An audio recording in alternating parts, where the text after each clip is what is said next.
Bias for the FIA Formula One United States Grand Prix. In third place, Charles Leclerc. In second place, Lando Norris. And taking the 47th pole position of his Formula One career, our pole sitter, Max Verstappen. Max, what a lap. You only needed the one to secure the pole this evening. Just talk us through it.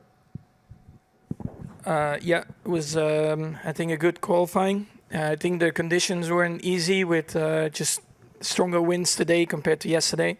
So sector one, yeah, it was a bit harder to be consistent because the car was moving around everywhere. But I guess everyone, of course, is in the same boat with that. And then, yeah, just Q1, Q2, just trying to progress every time with the lap time. I didn't feel like in Q3 the track was actually any better, maybe slightly worse, actually. I think for a lot of people, but yeah, just trying to find a little bit more pace, and luckily it was there in the car, so it just seemed a little step forward compared to yesterday's qualifying.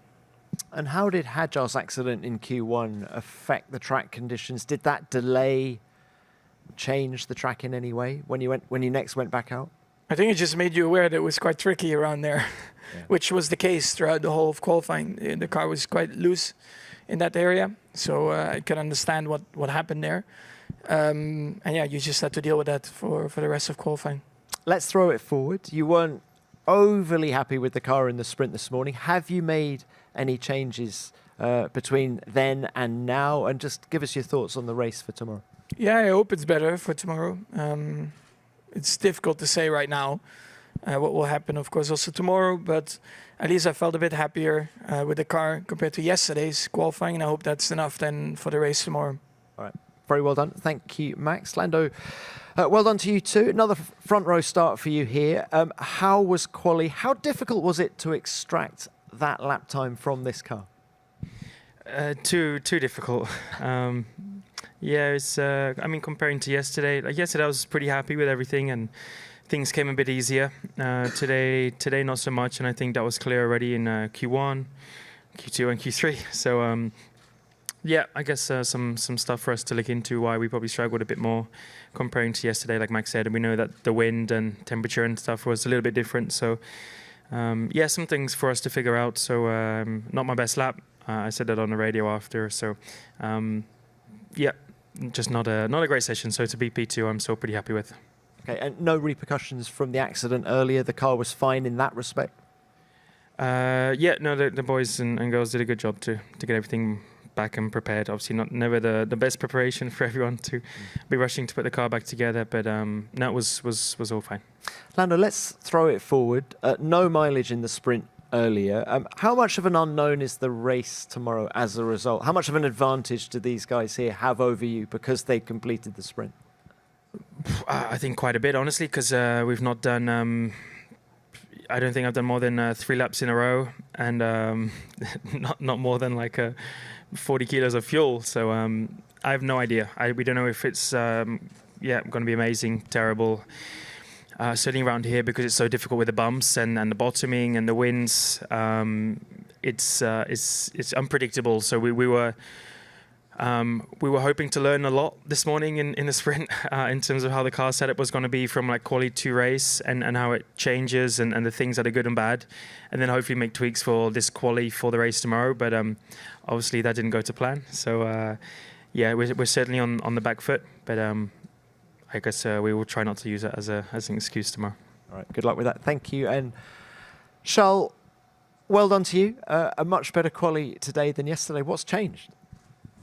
Well, we've changed a few things, but it's not like there's been something that we've done a massive change with. It was all about fine-tunings. There's something more specific that I've changed on my side, which I think went towards my driving style a little bit, and maybe that helped. But a swing of performance, like from yesterday to today, is still to be understood. To be completely honest, there was more wind. We know that with our car, this is normally a strong point, which probably helped us today. But again, it's a big swing of performance, so we still need to understand. How different does the car feel here this year compared to last year when you had such a successful time?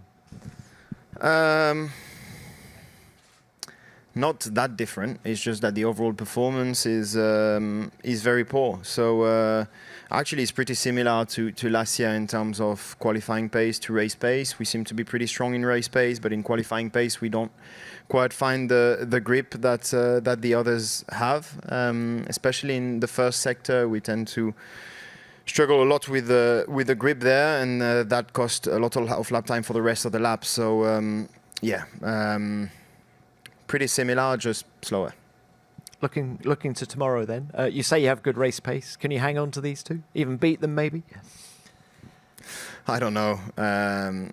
A good start like last year probably will help with the free air, but I don't think that we quite have that pace in the car. But never say never. I think last year we were very surprised once we got into free air to see the amount of pace there was in the car.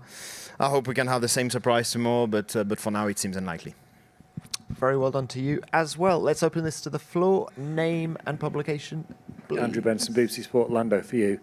I've seen your comments about the incident at the first corner in the sprint. You were saying that Oscar got hit. Other people in the paddock think that maybe he was a bit ambitious with his cutback. Has the team reviewed it together yet? And what is your view specifically on that incident and what happened? I mean, it's like all things from what we do as a team. It'll be reviewed. I think it probably takes a bit more time to understand everything. And certainly just before qualifying and probably before the race tomorrow is not the best time. So I think things will be reviewed to understand a few more things. But apart from that, it's nothing I can do. I just have to crack on and do my own thing. I was pretty unlucky to not have a chance to race earlier, and that's not just hurt me yesterday or today, but also for the race tomorrow in terms of preparation. So it was difficult time, but I said what I said, and I won't add any more. Okay, thank you. Next, Luke.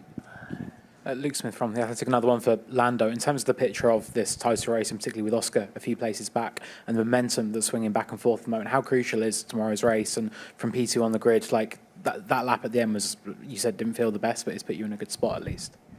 I mean, I think before the weekend I was asked what's going to help me get further up. At the minute it's just consistency. I think on a day like today it's just clear we're not as quick as the Red Bull, and therefore we have to be happy with the P2 because that's the best we could have done today. So similar to just the questions and stuff. It's just not getting distracted by the mess and the nonsense around that everyone creates, and just focus on doing my laps, doing my own job, focusing on trying to get good results and a good performance. But certainly with my position tomorrow and knowing our form in race pace comparing to quali, we know Saturdays have never been as good this year. So I'm hoping we can turn it up a little bit tomorrow and be a bit quicker. Okay, thanks. Another one. Yep. Sahil Kapoor, NBC. Question for Max and for Lando. Max, you said earlier that if the McLarens had gone on in the sprint race, you weren't sure you'd be able to stay ahead based on what you saw in qualifying and maybe some changes in your car. Do you still worry that you might not be able to stay ahead? And Lando, I wonder, race pace-wise, just how optimistic do you feel tomorrow about the win? Yeah, I mean, I don't know. I mean, we changed some things on the car, and hopefully that will help tomorrow. And that's the most important. But yeah, we'll find out. I mean, I don't really think about it too much. I'm confident that I think we improved the car, and hopefully we can show that. I mean, I have to be optimistic. Silly not to be, but I think every single lap that we did today was between 5 tenths to 3 to 5 tenths off of Max. So to turn that around completely tomorrow, I think it's going to be pretty difficult. I think normally when we have better Sundays, we're quite a bit closer than 3 to 5 tenths. And I'm sure if Max did his final lap, he probably would have gone a good step quicker again. So, not the most hopeful in terms of how our performance was today, but may as well be hopeful anyway. Lando, did you expect the Red Bull to be as quick here as it is? I mean, they've been quick in many races recently. The last 2 months, they've been doing a very good job. Both Max and Red Bull. they've just been, they've been doing a good job, and have seemed to catch us up a little bit. And we're not talking a lot. It's just enough that they're a bit more consistently ahead and on the front row. And when you're on the front row and kind of can have nice races, it can get you a lot of points and give you a lot of opportunities. And then of course Max is the one who makes the most of them. So I think most places we go now, we think Red Bull will be our biggest competitor, and that's how it's been for the last few months, and I would say the whole year. Thank you. Any more? Yep, one more.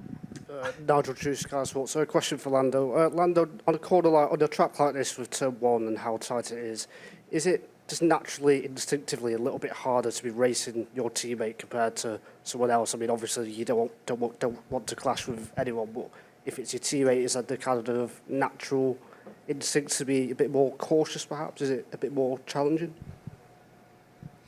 I mean, it's a challenging track. I think turn one is a challenge in itself. It's never easy, but I think there are quite common situations that cause crashes, and over the last few years, and one of them happened again today. So I think you just have to be aware of what happens in different tracks, different turn ones. That's part of our job as drivers. But I mean, as teammates and as a team, we don't want these things to happen. We say that every single time, and it's the truth. So like I said, we'll review it and keep going racing. Another one at the front, please. Tim Marini, TSN. Question for Max. Max, congratulations on pole. What happened at the end there? Why did you miss the doing your final push run? Yeah, there were just some people in... Jesus. There were some people in front that were just leaving like 10 seconds easily. So, then you just run out of time. Then I had two cars in front of me. They were racing as well. I think they set purple sectors on the outlap. That's not ideal. So we just ran out of time.